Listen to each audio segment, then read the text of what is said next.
What's up, everybody? Welcome back for another free guitar lesson. I'm James LaBrosse. Thanks for joining me. Today we're going to do something I love nerding out about, and that is creating solo chord-melody guitar arrangements, okay?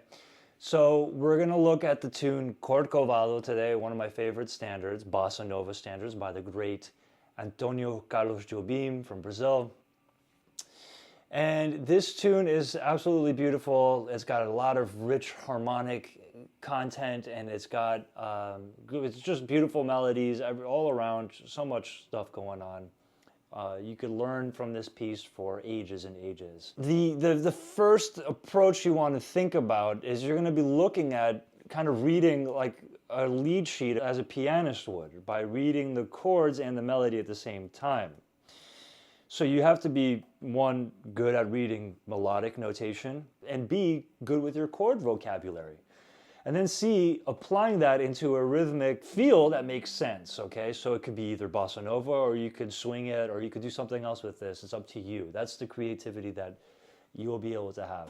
And if you're not a good reader, then you could just kind of take it one bar at a time, and that's totally fine, as you would with anything else, with a classical piece or anything like that. And so first what we're going to do is we're going to kind of look at the chord, okay? And what it says is D7 over A. Now, I like to play that as like an A minor 6, okay? So I have this kind of D7, 9 over A. Now, the melody is the next part. We're gonna have to see like what's going on in the melody. So we have, so that's E, D, E, D, E, D, E, okay? And so we wanna put that with our chord. So we gotta find a way that makes sense for a guitar player to make that. And simply what I made was that A minor 6, and I have my E on the top. And I'm going to go down to the D and occasionally play that chord where it should be played, and it gives like a rhythmic support. This is a very important part, is that the melody note in your chart has to be the highest note of your voicing. Okay, so if we have this, at the first chord, D7, that E has to be the highest note. I can't be playing like a D7 like this, with my E here, because the ear is going to hear that high note, this A, that's not the melody note, and you're going to think, oh, well, that's the melody note, but it's not, right? So we want to make sure that the melody note is the highest note of the voicing. Extremely important for this. Okay, next, I'm going to take my next chord, and I got an A flat diminished, but the same melody is happening on the top. Okay, so I'm gonna have to find a way to play E, D, like that, like, right? But by playing this chord, right? So that's simple. I found that voicing. So that's the work that you're gonna have to do while doing these things. You're gonna have to find the voicing that works with it. It could be an inversion of the chord.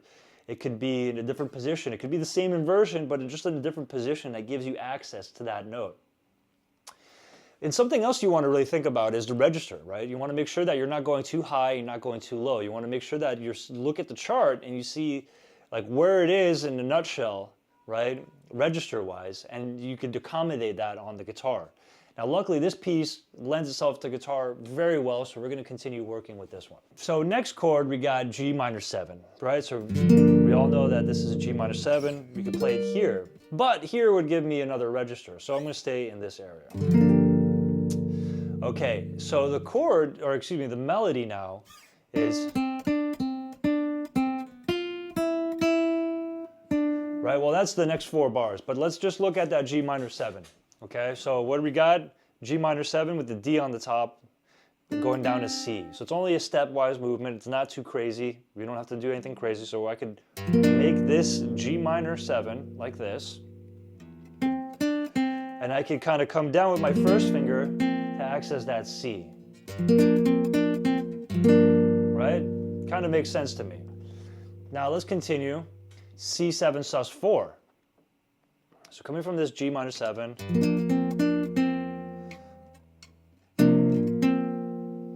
right? I could do that. I could play the sus4 like that.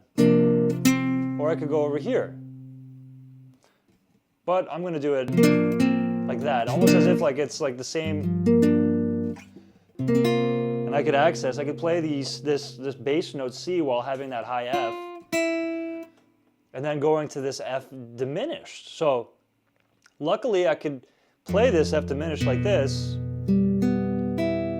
or some version of F diminished, right, with an open E string to resolve to F major 7. Right, so let's look at those last 4 bars.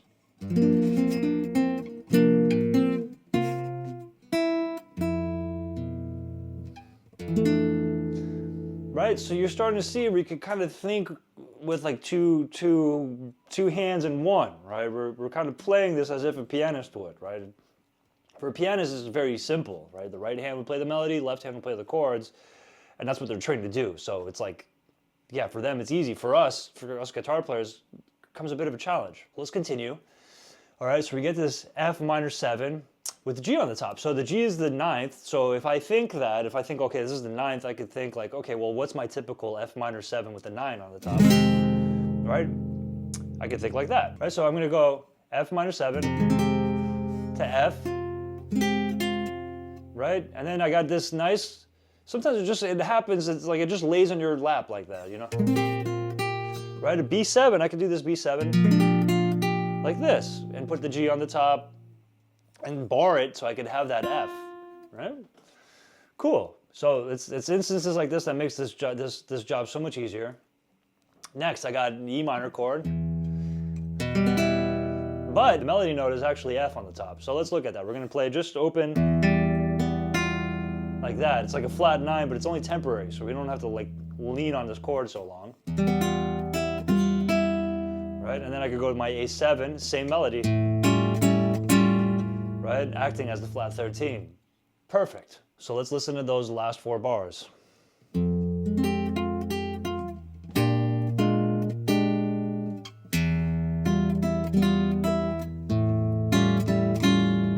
All right, fantastic. Oh, by the way, let me give you a little freebie. On that F minor 7, I like to do this personally myself like this.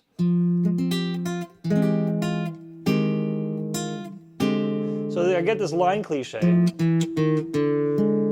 right, while doing that descending, and it kind of outlines the B flat 7 also while doing that. So let's listen to it again.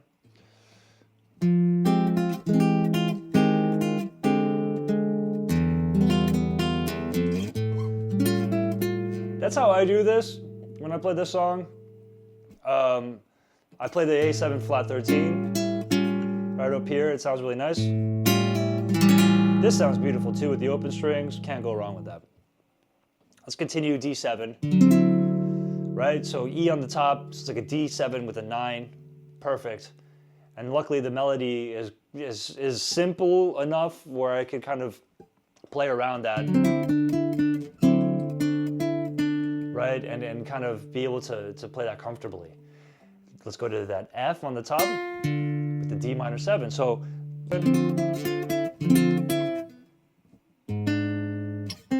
Right, and I could play that for my A flat diminished. Cool, going into the B section, first 8 bars are repeated essentially. Okay, so let's play through those again.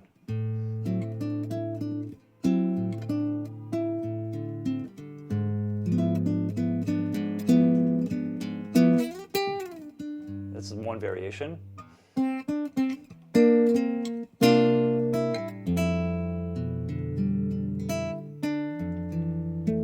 Okay, so right there I'm back at my F major 7, and I'm about to go to F minor 7 with that high C. So we're jumping from this D to the high C. So now we're gonna have to look at playing these chords in a different position, right? Before we were all like almost in open position, you know, 5th position and open position. Now to access this high C, we're gonna definitely have to go to somewhere else. So let's see, C is the 5th of F minor 7. I could play an F minor 7 like this, right? And then now I'm going to use my pinky to access these higher notes. Right? I can kind of play around that. Right? at the E minor 7. Okay, so we're at I'm getting ahead of myself here. So E minor 7, B is the 5th of the chord. How convenient. I could just play and descend. And I could play a nice A minor right here with my C being the 3rd. Okay, last 6 bars. Okay, so we're gonna go to this D minor 7. So again, with my pinky, I could just kind of play around that scale. Or like think like bar, like you know, my almost as if my first finger's a capo.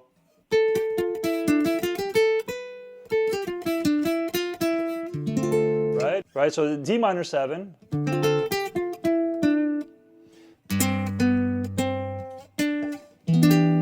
To the E minor 7, right? To the A.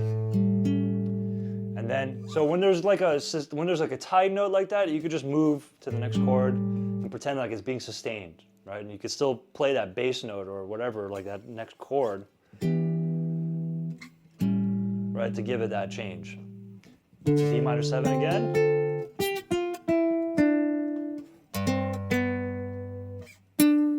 To C major, right? So it's the last time only. You get to that C. It's a weird ending on this tune. It actually goes like from this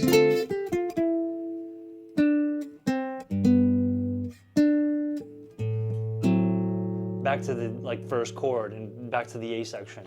Okay, so whatever. If you were to resolve it like as if you were to finish it, that G7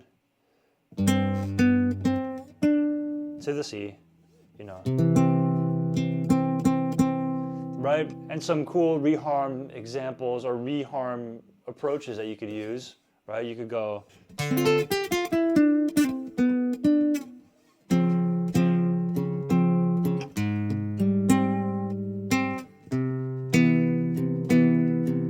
right, just for fun.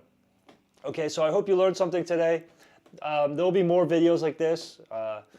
The more of these tunes you do, just buy a real book, open it, and just start kind of doing this to any tune as an exercise, okay? Start with your favorite tunes that you like, and do them in different rhythms, right? So that's not something we looked at today, but if I were to play this, you know, at a gig solo, for instance, or with like a trio, I would make sure I'd have a rhythmic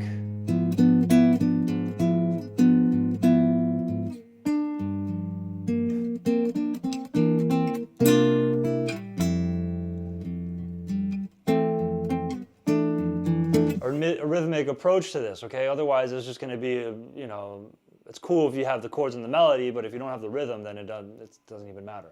Unless you're going to be doing rubato for the rest of your life, you know? Nah.